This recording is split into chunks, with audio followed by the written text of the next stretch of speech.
Okay, welcome again to another chapter of CEO Talks. We are very, very happy and honored today to have Mr. Feng, CEO of Agilent in Greater China.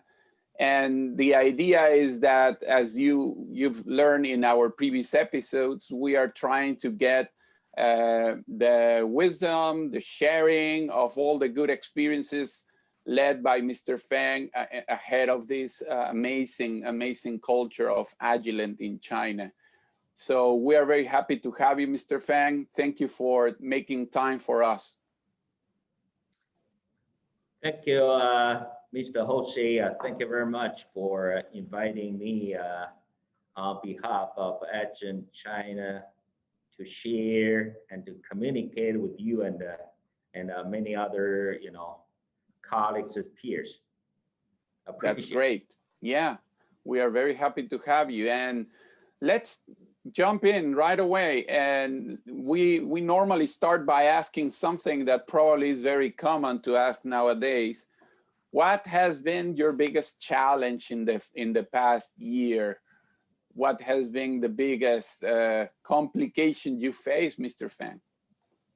Yeah, thank you very much for bringing such easy question to me as a start, because it's very easy to answer because all of us are in 2020. It's so obvious. The biggest challenge for Agilent China and almost for everyone in 2020 is unprecedented COVID-19 pandemic.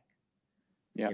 Really because this pandemic make all of us in dangers in terms of our health and also even our safety of life or even job security, because COVID-19 make China economy and also worldwide economy to have a great challenge, in deep trouble.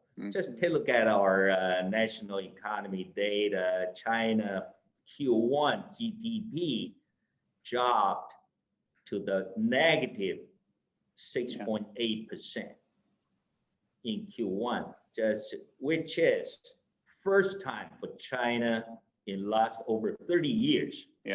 To have a negative, GDP growth and even to 6.8%, all of the impact should be, blamed to the COVID-19.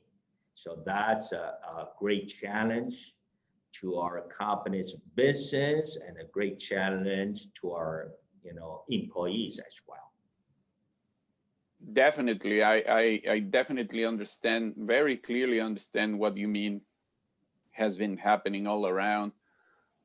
And when we are talking to CEOs and management of other companies, when we talk about the consistency of their culture, we are talking about this challenge of the COVID and how has hit all the environment and the mood and the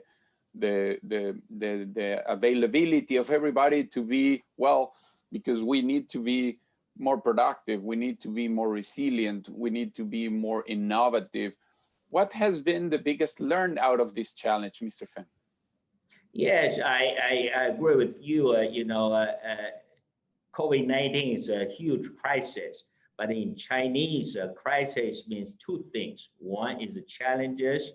Another one means the opportunities. For our learnings, positive learning is COVID-19 made us even further realize we are in such globalized and deep engaged world. So we have to, which means we have to work together and collaborate better to cope with whatever challenges is.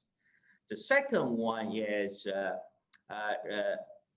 COVID-19 somehow can be thought as an accelerator of digitalization in the business world. Mm. You know, regardless you like or dislike, you know, digitalization become a strategic enabler for all of the companies for their business growth and also engage customers, communicate with each other, just like what we are doing right now. You know, some forum used to face, but right now we're doing everything online, but good stuff, you know, even connect with someone in Mexico and China and Malaysia and share the news with people in worldwide. So the last but not least, for particularly for Agilent, COVID-19 means healthcare industry is Yeah. even more critical Mm-hmm. for the human beings. Mm-hmm. And we are lucky, you know, to target and focus healthcare industry, which represent an even bigger business opportunity for Agilent to contribute in this area, how we can make our public health system better, service better, and make sure the human condition uh, are kept, you know, improved all the time. Yeah. No, definitely. Definitely. You know, a man with your experience have been through a few other hiccups before, probably some harder or similar, or this one is harder than ever. But then in your position as well, you are seeing at the front of the boat, you are casting your view ahead, and you are seeing what is coming, and then you turn your head and talk to your people to tell them what is happening, to tell them not to worry, to tell them to carry on, to move ahead. What is it that you are doing around this COVID-19 to guarantee success, to see that success is happening in the reaction of your colleagues? Yes, actually, China, you know, just like what I said, if you take a look at COVID-19, it happened in China. Fortunately, unfortunately, no country want to be the first to encounter this one. But China was the first country encountered the COVID-19 outbreak. But when we encountered the COVID-19 outbreak, we don't have very much experience to learn. So, but we have to take action to react this outbreak to cope with this challenge. As you know, companies had and the leadership team, we could only rely on our company culture and our value system and the conviction. What they are actually very simple. You know, for that one is Agent is people oriented. You know, company. We have a strong conviction. Our employee are most valuable asset to the company. We have to protect them. The second is our customers. We have, you know, commitment to the customer. We need to make sure we need to keep a commitment even during the tough time. So when we encounter the pandemic outbreak, which initial response was we need to keep doing these two things well.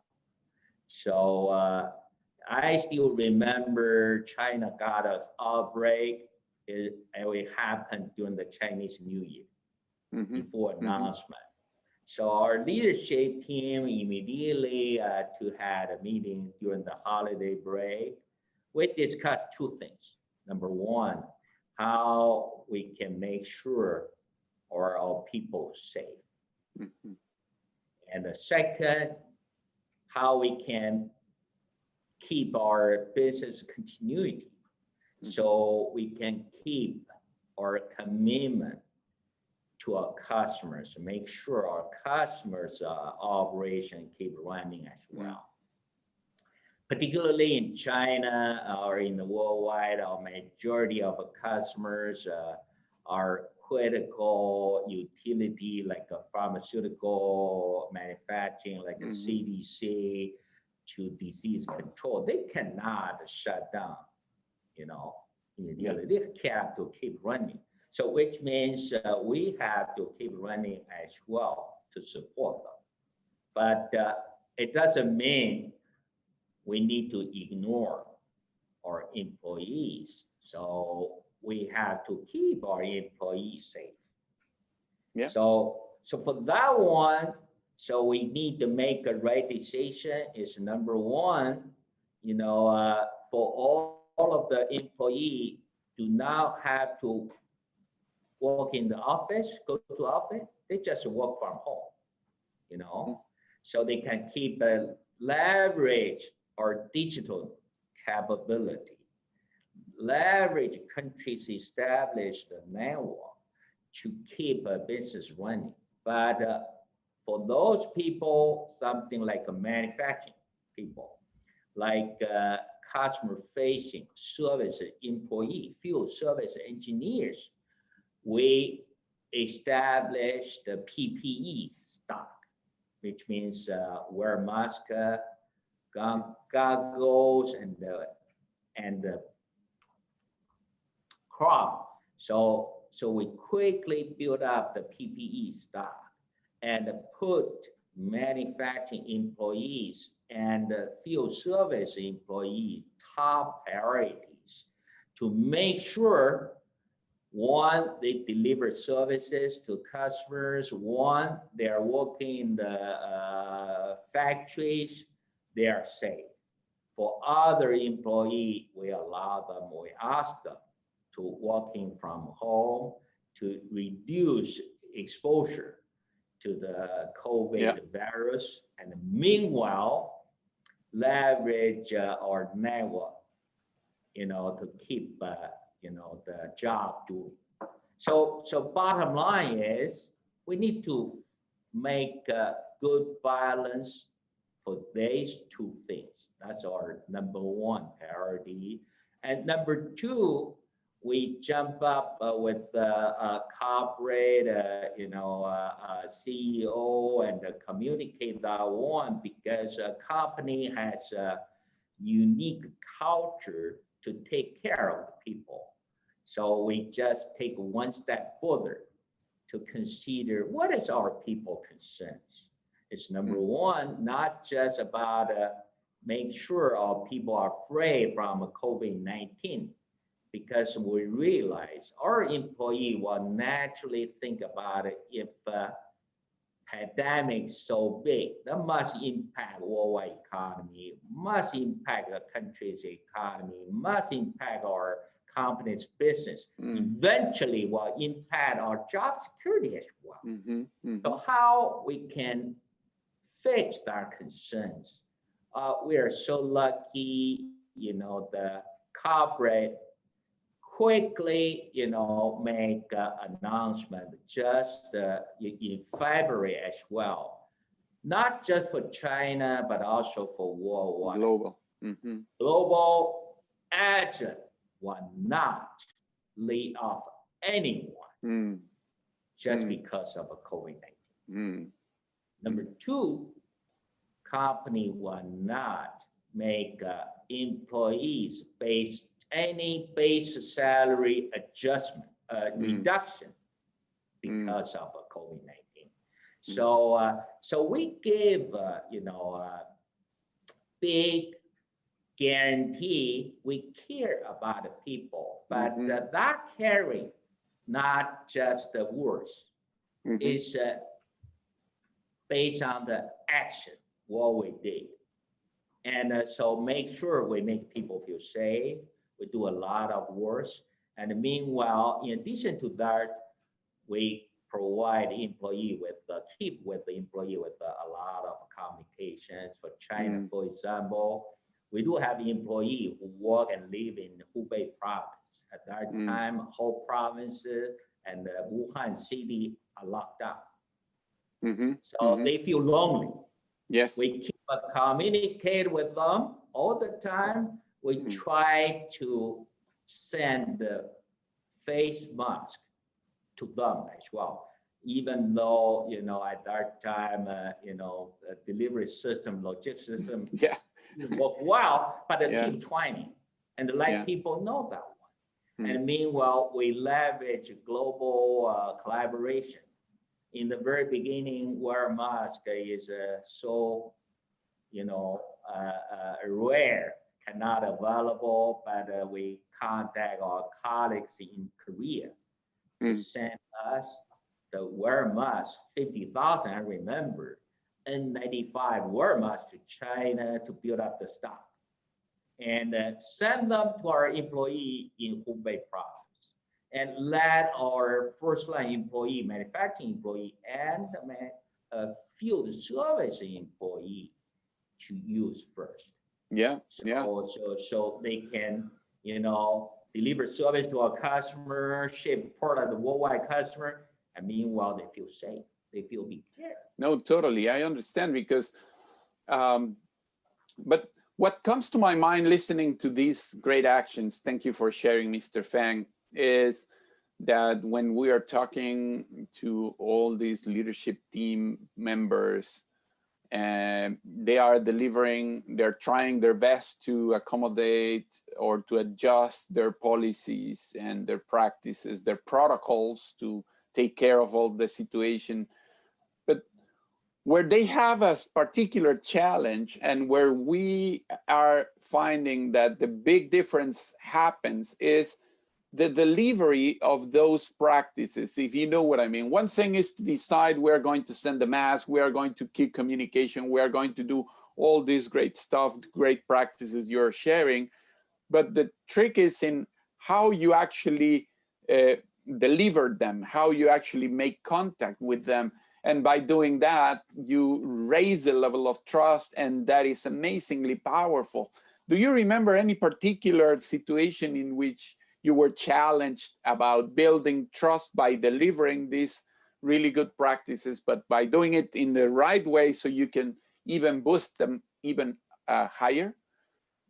Yes, that's a great question. You're talking about the trust. I love the trust, the word of the trust, because trust is something you must build up through by means of time, spending time. There's no shortcut to build up the trust. You have to take time. You have to make an endless or continuous effort to build up the trust.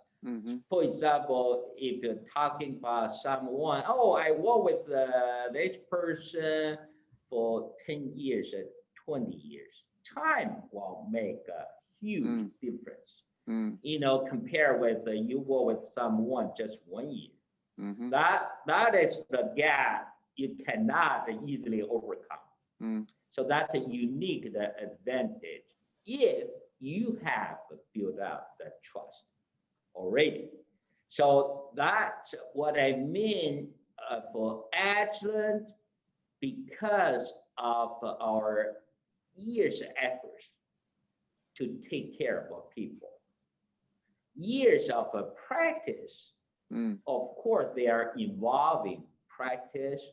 So we have a strong foundation of the trust between our employee and the company leadership. So for that one, that's a foundation.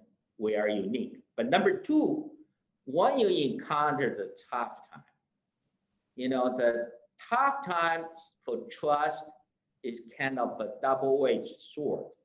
One, if doing well, you can accelerate and greatly enhance the trust level in short period of time. But if you do not do well, trust is somehow fragile treasure. It can ruin the trust overnight. You're totally right. Yeah. Yeah, so it's a it's really good for leadership team. We understand the situation.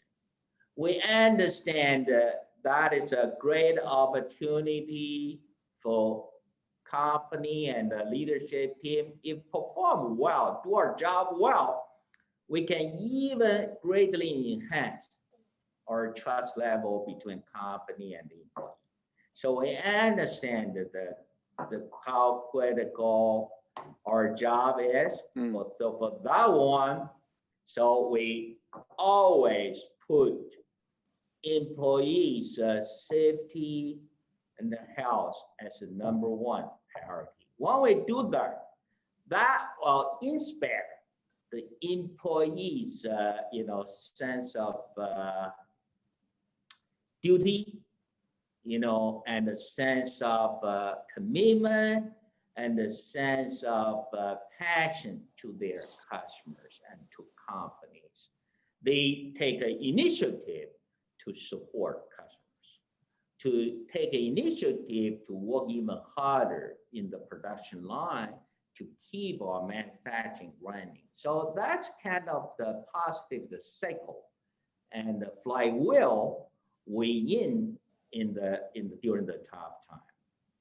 No, I yeah. hope that answered your question. No, definitely. It's the right package, I believe. And believe me, it's something that we always try to take the opportunity of a conversation with people like you to get their insight, because it's the trickiest one. I've been in the business for many years, and where I see the leaders struggle the most is they know what to do. Many times they know what to do. They know exactly the policy and the best practice, but when they deliver it, they struggle. They have a lot of issues, and the trust is just not building there. And that's where they lose a little bit of the battle. You know what I mean? So thank you for sharing us. And as a winner of the best workplaces in Asia, the best workplaces in China, you have a very consistent culture, very successful, and all your employees are there to prove it, and that's very powerful, very unique. But what is it that you consider that is the cherry on the top, the unique thing about Agilent in China, Mr. Feng? Yeah, I think your comment just now, just like something I want to say and share with our, peers. You just said that everybody know what is the right culture or what is a good culture. It's not secret at all.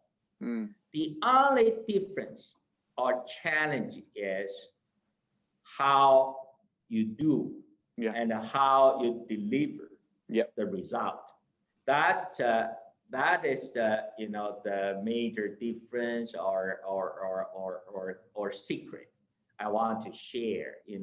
We all understand what is a good company culture, or what we call unique culture, and we want to build up that one or establish that culture. But normally people forget, or not just forget, not want to think about it. It's a culture's establishment, just like a trust establishment. They need to take time. They need to take time. It's just not the one campaign and put the banner under the wall. Now you will build up the culture. It's not so easy. You have to take daily efforts, years effort. You need to make a campaign every day to build up the culture. You need to make sure your whole leadership team, from CEO to the first line manager, everybody have same conviction and believe what is the right company culture, and that conviction can never change. But the only difference is we may keep our daily practice involving with environment change. If we make a year's effort, 1 year, 2 year to 10 years, even 20 years effort, you will build up the culture.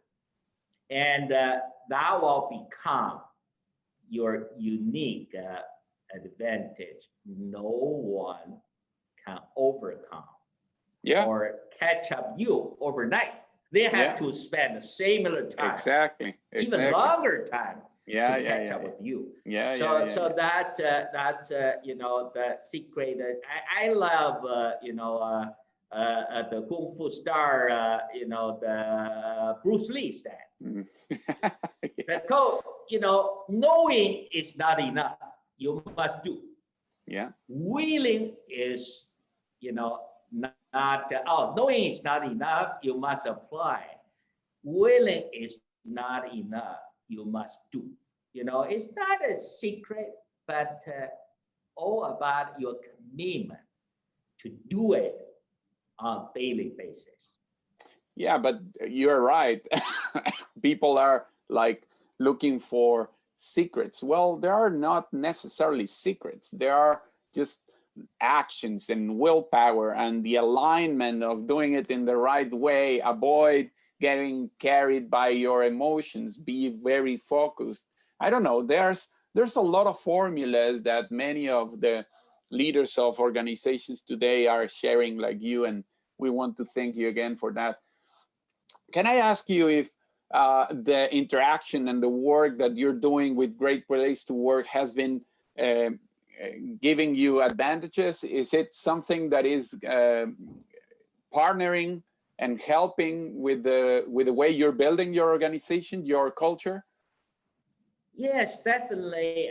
You know, the one we finished the journey with the GTTW last year, you know, we had a self-reflection, you know, meeting to say what we learned from that. For sure, we're so excited to get, you know, on the list to be the winner. But the biggest you know, the benefit or from we got from TTW is, you know, it's a journey with the TTW. Particularly, it is your culture audit report, CE report. To be honest, we didn't have such kind of practice before. Even we work with other organizer or consulting team.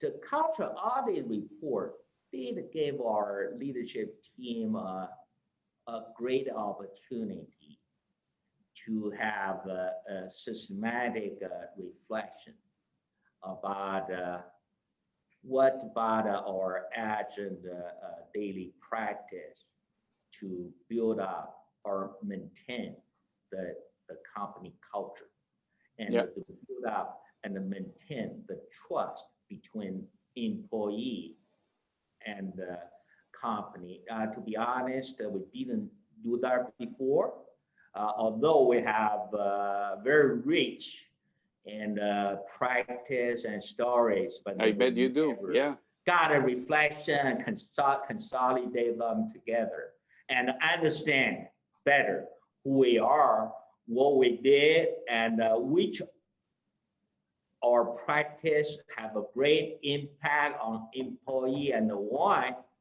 Your, you know, tools give us, you know, unique insight, you know, for us to review and to build up the confidence and further improve that one. That's a great, you know, benefit. And again, to work with you. Thank you for your question. I also want to express our gratefulness, appreciation to GTTW as well. Happy to hear that. We leverage, you know, the key learning from CE report last year to the COVID-19, because during our CE report, we found that employee really appreciate company CEOs talk to tell them what is going on in the company regularly, on the company strategy and how overall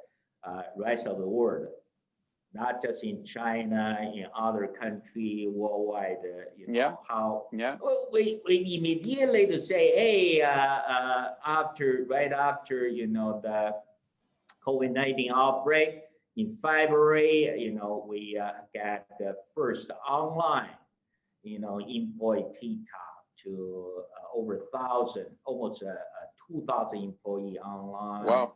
And we invite a worldwide CEO, Mullen, to conduct. And during that meeting, our worldwide CEO to say, hey, Agilent is not going to,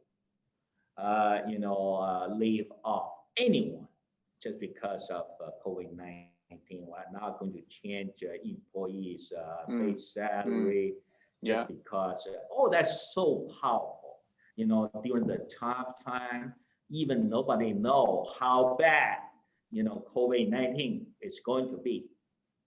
Worldwide CEO just made a commitment to protect our employee. That's so cool. So you can imagine that and we continuously do full-timers already. Every time we bring, our worldwide CEO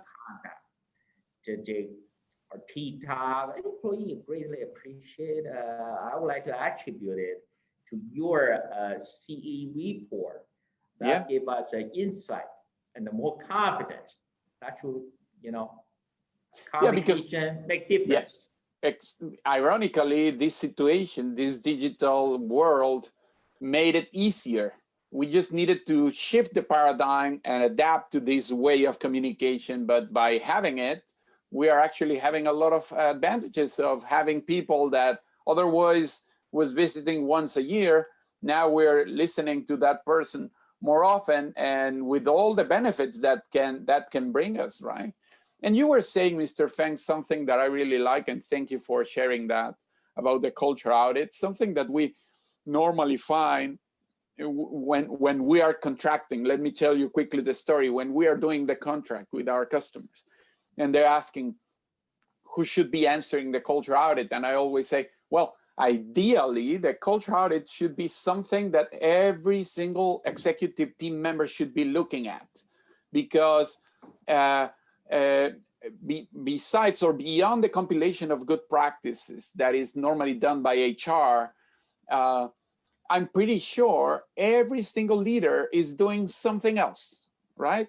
Something else, something better, something extra mile, and in some cases, some leaders are not doing something that they are supposed to do. And there's where you can find opportunities, right? And alignment. And then what I tell them is, okay, do the compilation, the official version of your culture audit, and then circulate the document around to add the inputs of the leaders and to make them understand that probably they're missing something that they're not doing right. So if you want to build a consistent culture, that's actually a very good vehicle of sharing. And what I'm impressed about is that when they do it in this way, I'm pretty sure you're sharing this because of that, the level of awareness about what is happening in the culture of the organization goes up dramatically. And the level of improvements and everything goes up dramatically as well. So thank you for sharing that part. And before we leave, because I know you're very famous and you need to take care of a lot of things, I am pretty sure you're very busy. One last thing, Mr. Feng, do you have any secret of success? We were saying that there are no secrets, but you probably have that formula that probably it's a mantra, probably it's a phrase, probably it's a strong belief that you always repeat to yourself, or probably you share with your colleagues. What is that? What is that piece? Can you share something? Yeah, actually, I have to say no secret, to share. It doesn't mean I don't want to share. It's actually, I don't have a secret. But if I have to say something, I must say my secret comes from our company unique culture. Just something like, I always believe, keep business running successful. You must always keep focusing on your employees and always keep focusing on your customers. If you're doing things well in these two areas, your business will be, going well, and employee will be satisfied. If either one you didn't do a good job, you will be in trouble. Yeah. Believe And me. you will notice immediately, right? Yes. Normally, if some trouble, just one, two, or both of them, you didn't do good. Well, didn't do well. That's the only reason. All right. Well, thank you very much for your time. Thank you very much for all the sharing, and I'm looking forward for further interactions, Mr. Feng. Thank you. Thank you very much for having me. Yeah, and thank you to all the viewers. We are very happy to be sharing this very, very nice interview with Mr. Feng. Thank you, and looking forward to have more CEO talks probably next year. This year, we are going to end up having our Greater China event in December. Hope to see you soon around this screen. Thank you very much. Bye-bye.